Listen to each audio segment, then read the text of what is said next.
जितिया व्रत कथा। नर्मदा नदी के पास कंचनबटी नाम का एक नगर था। वहां का राजा मलय केतु था। नर्मदा नदी के पश्चिम दिशा में मरुभूमि थी जिसे बालूहटा कहा जाता था। वहां विशाल पाकड़ का पेड़ था। उस पेड़ पर चील रहती थी और पेड़ के नीचे खोफर था जिसमें सियारिन रहती थी। चील और सियारिन दोनों में दोस्ती थी। एक बार दोनों ने मिलकर जितिया व्रत करने का संकल्प लिया। फिर दोनों ने भगवान जिमुतवाहन की पूजा के लिए निर्जला व्रत रखा। व्रत वाले दिन उस नगर के बड़े व्यापारी की मृत्यु हो गई। अब उसका दाह संस्कार उसी मरुस्थल पर किया जाना था। काली रात हुई। घनघोर घटा बरसने लगी। कभी बिजली कड़कती तो कभी बादल गरजते। तूफान आ गया था। अब सियारिन को भूख लगने लगी। मुर्दा देखकर वह खुद को रोक न सकी और उस पर उसका व्रत टूट गया। पर चील ने संयम रखा और नियम श्रद्धा से अगले दिन व्रत का पालन किया। फिर अगले जन्म में दोनों सहेलियों ने ब्राह्मण परिवार में पुत्री के रूप में जन्म लिया। उनके पिता का नाम भास्कर था। चील बड़ी बहन बनी और उसका नाम सीलवती रखा गया। सीलवती की शादी बुद्धिसेन के साथ हुई और सियारन छोटी बहन के रूप में जन्मी और उसका नाम कपूरावती रखा गया। उसकी शादी उस नगर के राजा मलय केतु से हुई।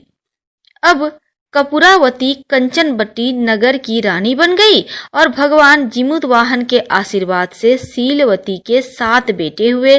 पर कपूरावती के सभी बच्चे जन्म लेते ही मर जाते। कुछ समय बाद सीलवती के 7 पुत्र बड़े हो गए। वे सभी राजा के दरबार में काम करने लगे। कपूरावती के मन में इन्हें देख ईर्ष्या की भावना आ गई। उसने राजा से कहकर सभी बेटों के सर काट दिए।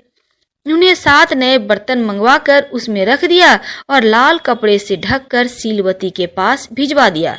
यह देखकर भगवान जिमुतवाहन ने मिट्टी से 7 भाइयों के सर बनाए और सभी के सिर को उनके धड़ से जोड़कर उन पर अमृत छिड़क दिया। उनमें जान आ गई। 7 युवक जिंदा हो गए और घर लौट आए। जो कटे सर रानी ने भेजे थे वे फल बन गए। दूसरी ओर रानी कपूरावती बुद्धिसेन के घर से सूचना पाने को व्याकुल थी। जब काफी देर सूचना नहीं आई तो कपूरावती स्वयं बड़ी बहन के घर गई। वहां सबको जिंदा देखकर सन्न रह गई। जब उसको होश आया तो बहन को उसने सारी बात बताई।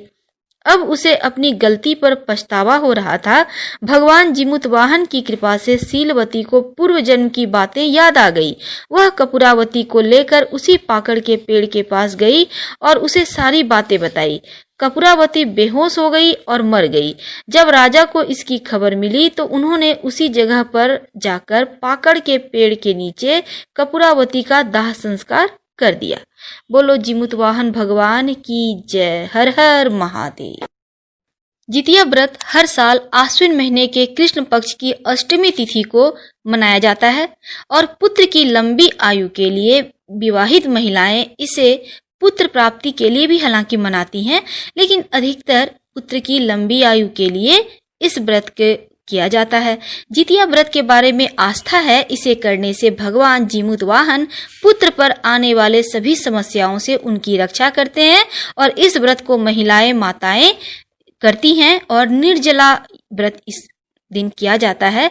शुद्ध अष्टमी तिथि उदया जिस दिन हो उसी दिन करना चाहिए। सप्तमी और अष्टमी दिन नहीं किया जाता इस व्रत को। इस बात का खास ध्यान रखना चाहिए।